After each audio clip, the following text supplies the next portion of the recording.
What coronavirus means for automation and the future. That was the title of a video uploaded by CNBC. And so this video is a response to that title. What coronavirus means for automation and the future of jobs. So we begin this by asking this question: how many companies depend on welfare grants, or how many were built around welfare benefits? Well, if you look around, some of the blue chip corporations, some of the blue chip financial institutions, um, they all depend on welfare benefits because of the fact that many of them pay their employees minimum wage, and of course that people can't survive on minimum wage, especially in the western part of the world. As such, people really can't survive on minimum wage, especially if they have children to take care of. So you can see that the fact that they are paying minimum wage means that they know that these employees will still get some benefit from the government, from the states, as the case may be, to support that minimum wage they're getting. So, a lot of organizations depend on that. So if an organization is planning to implement automation to do away with humans, then it has to ensure that the machines and the automated processes will be able to deliver what the humans who were supported by government grants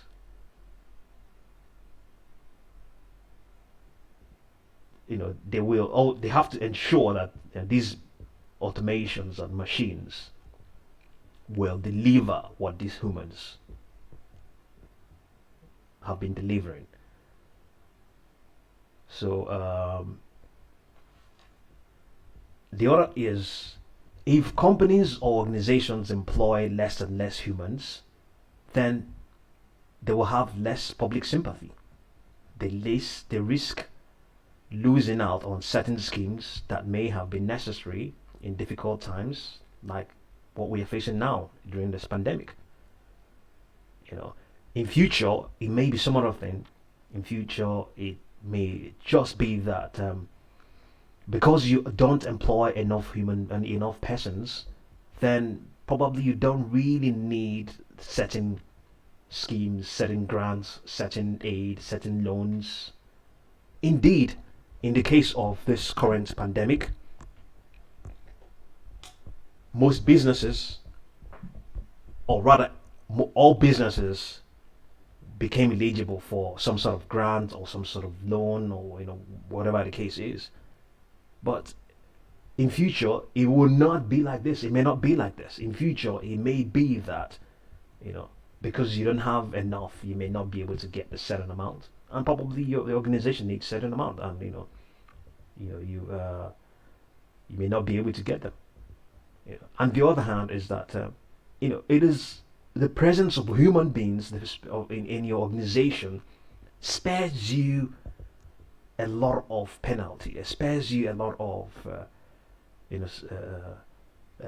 like I said before, you have the sympathy, because if anything, if a wrong hand is dealt to you, it will ultimately be dealt on the persons who you've employed. These people are also voters, so you have the politics of it all has to be balanced. It is not just the drive to keep on automating and all that stuff. The whole reality of it all is that human beings count. It is not the robots that will determine the direction of the politics in your locality and in your country and in the world. It is humans that will vote, as it is now. That's how it is currently. So if we have to go on, then we have to say that the reality is that human beings will never be eliminated from most jobs, even the frontline ones, simply because humans, simply because machines will fail, and failure rates may vary. The machines have to be maintained as well. Indeed, one might be tempted to point out that the presence of machines or automated processes, as the case may be, would lead to more jobs that require higher skills. The evidence is that even the frontline ones will still remain. The frontline jobs will still remain. The waiters at the restaurants, the assistants, the associates at in retail establishments, they will still be there because the reality we have seen that is that you can't rely on the self checkouts and all those things alone to do all those things. If you find a way to ensure that there's another process or another machine that will take care of what they are doing at the moment, they themselves have to equally take care of the same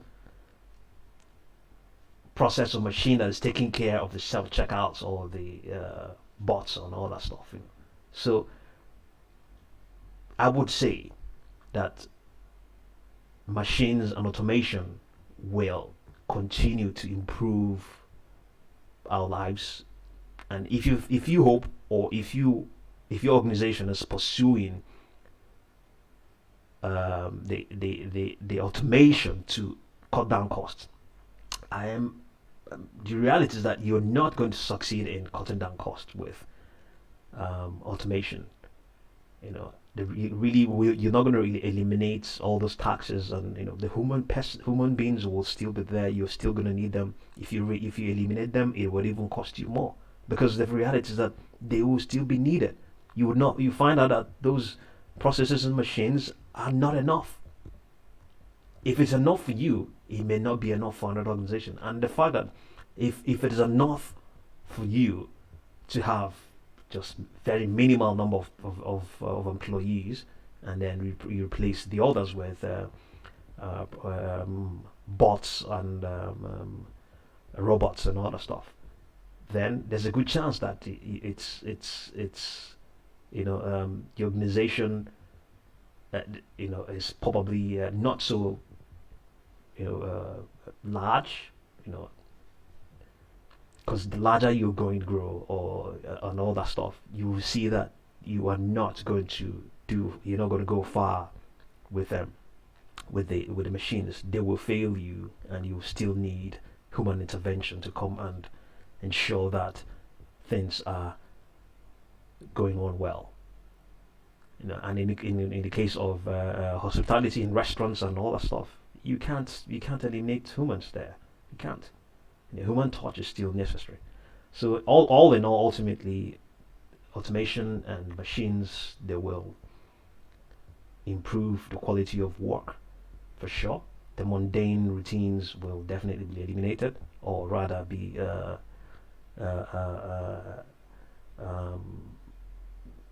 machines might take over them. But I still, it might just be a complementary, means of delivering some of this frontline routine operations. So if an organization eliminates humans, then it has to ensure that automation they have installed will be effective up to 6 sigma, which is 3 errors or failures out of 6 million parts or output. And then some people also talk about training the workforce in more specialized jobs, but the problem is that equally leads the individual to rigid specifications. And the problem of specification is that you are now too specialized. You are not diverse enough. And then they talk. Some of them are pushing universities and colleges to change and do things that will satisfy the workforce and the industry and the future. But that's not what the universities and colleges and all these tertiary institutions are for. They're not really there to solve the commercial need, the personnel needs of organizations. Not really, though. It's not what they are for.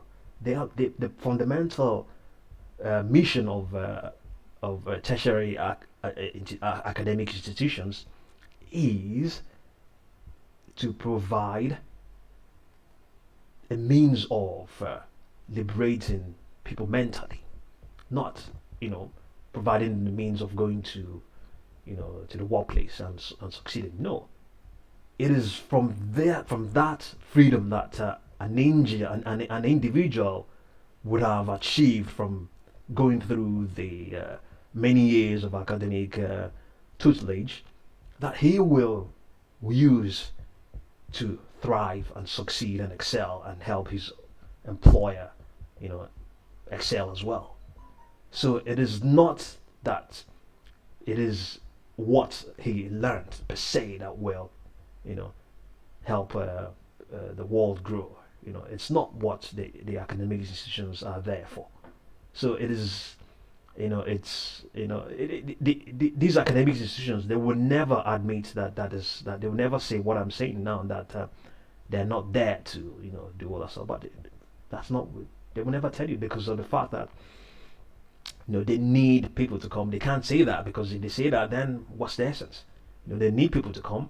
People have to come, and they have to. They're canvassing for money. It's a place. The universities and colleges, they are places of money. Nobody goes there without money. Everybody there is sponsored or funded by themselves, or the institution itself, or by the government, or So nobody there in the ivory towers comes there to jaywalk or have a nice time without money. Everybody is funded there. Everybody, from the academics to the cleaner to the non-academic to the administrators, everybody is backed by money. So they can't tell the prospective students that they're not here to train you for the place of work. They don't say that. They just tell you that these things they are teaching, this is how they relate to the workplace and all that stuff. So